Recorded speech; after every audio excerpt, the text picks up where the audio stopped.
Speak version equals 1.0 XMLNS equals http://www.w3.org/2001/10/synthesis XML lang equals ENUS.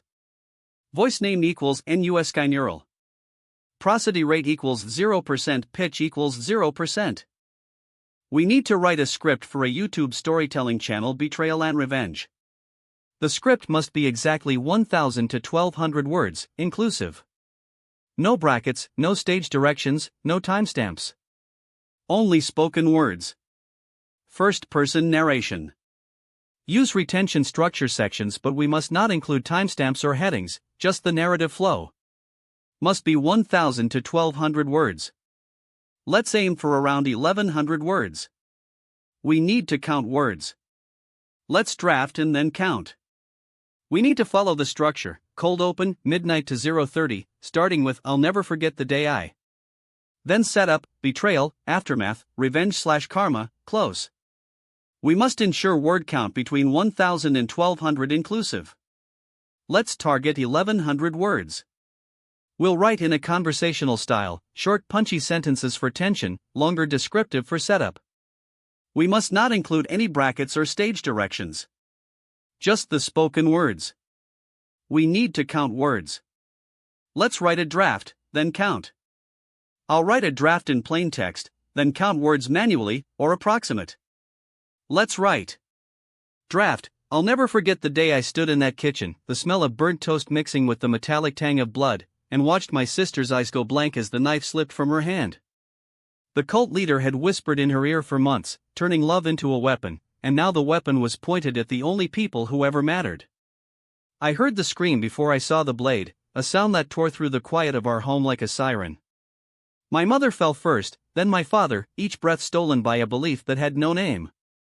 I froze, heart hammering, mind racing, unable to comprehend how a stranger in a robe could rewrite a lifetime of memories in a single night. We grew up in a small town where everybody knew each other's birthdays. My sister, Mara, was the bright one, the one who laughed at her own jokes and dragged me into midnight adventures. I trusted her with my secrets, my fears, my dreams. She trusted me with hers. Our parents were the kind of people who baked cookies for the neighbors and fixed broken fences without being asked. We were a family built on ordinary magic, the kind that feels unbreakable until something darker slips in. It started with a flyer slipped under our door. "Find your purpose," it read, in bold letters that seemed to glow. Mara laughed, but curiosity is a dangerous seed.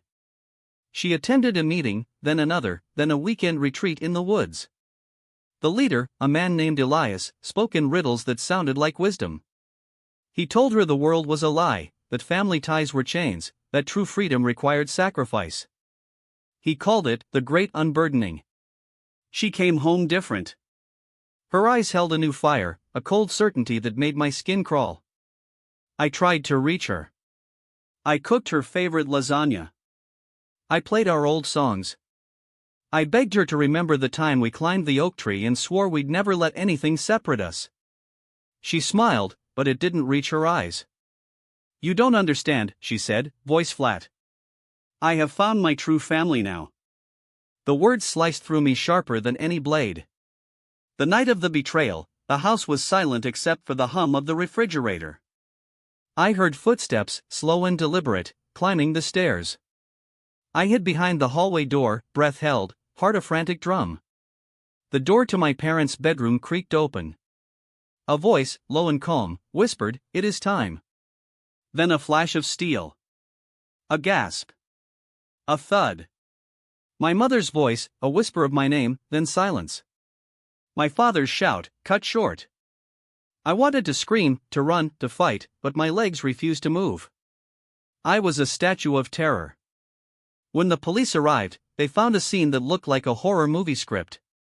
My sister sat on the floor, hands stained, staring at nothing. She whispered Elias's name like a prayer. The investigators called it a cult-induced psychosis. The media called it a tragedy. I called it a murder orchestrated by a monster who never lifted a finger. The aftermath was a blur of funerals, courtrooms, and sleepless nights. I lost my parents, my sister, my childhood home. I gained a scar that no therapist could erase. Anger became my constant companion. I walked the streets where we once rode bikes, now feeling like a ghost in my own life. Every corner reminded me of what was stolen. I wanted revenge, not the violent kind, but the kind that destroys a legend. I spent years tracking Elias. He moved from town to town, leaving broken followers in his wake. I gathered testimonies, recorded confessions, built a case that the authorities could not ignore. I handed them a file thick with evidence, financial records, recorded sermons, messages that proved he ordered the killings. The trial was a media storm. Headlines screamed cult leader convicted. He was sentenced to life without parole. The day the gavel fell, I felt a strange calm settle over me. The monster was caged. But karma has a way of finishing what we start. In prison, Elias tried to start a new following. He underestimated the inmates. They had no patience for a man who preached sacrifice while living in comfort. One night, a group of prisoners cornered him in the yard. They didn't need knives. They used the same psychological weapons he taught. They whispered doubts, planted seeds of fear, turned his own rhetoric against him. He broke. He confessed to crimes he had hidden for decades. The warden called it a self-inflicted collapse. I call it justice. Today, I stand in the same kitchen where it all began. The burnt toast smell is gone, replaced by fresh coffee and the sound of my own laughter. I have rebuilt, not the same, but stronger. I learned that love is not a chain, it is a shield. I learned that the most dangerous weapons are words spoken with conviction. And I learned that even the darkest night can end with a sunrise if you refuse to let the shadows write your story.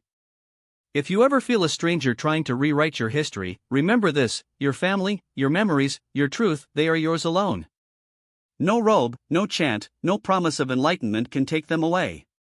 Hold on tight. Now count words. Let's count manually. We'll count each word. I'll copy the text and count using mental or systematic approach. Let's count. I'll break into lines and count. I'll never forget the day I stood in that kitchen, the smell of burnt toast mixing with the metallic tang of blood, and watched my sister's eyes go blank as the knife slipped from her hand. The cult leader had whispered in her ear for months, turning love into a weapon, and now the weapon was pointed at the only people who ever mattered. I heard the scream before I saw the blade, a sound that tore through the quiet of our home like a siren. /prosody. /voice. /speak.